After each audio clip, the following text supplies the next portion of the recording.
କରିପାରୁନାହାନ୍ତି। ଖାଲି ଗୁଡେ ଗାଡି ନିଆଁ ଲଗେଇ ଦିଆଯାଇଛି, ଜଣେ ଭଦ୍ର ମହିଳା କରିଦେଇଛନ୍ତି।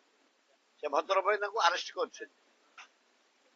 6 ମାସ ତଳେ ବମ୍ ପଡିବ ବୋଲି ହାଇକୋର୍ଟକୁ ଚିଠି ଆସିଥିଲା, ସରକାର ସଜାଗ ରହି ଭାରି କଡାକଡି କଲେ।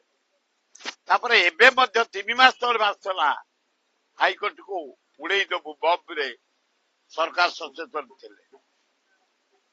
କାଲି କଣ କି ସରକାର ସଚେତନ ରହିଲେନି, ଜଣେ ଭଦ୍ର ମହିଳା ନିଆଁ ପକେଇ ଜାଳିଦେଲେ। ଇଏ କଣ?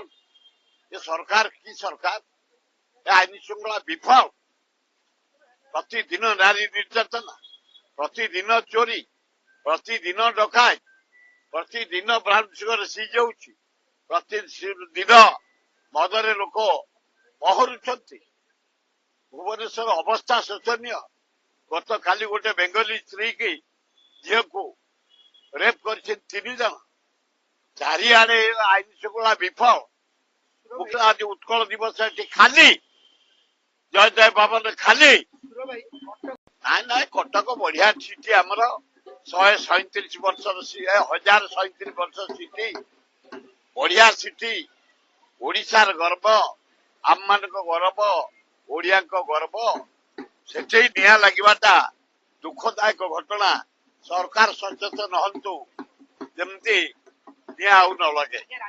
ରାଜନୀତି ହଉ ଯାହା ହଉ, ଯିଏ ନିଆଁ ଲଗେଇଛି ଦୃଢ କାର୍ଯ୍ୟାନୁଷ୍ଠାନ ନିଆଯାଉ, ତଦନ୍ତ କରାଯାଉ।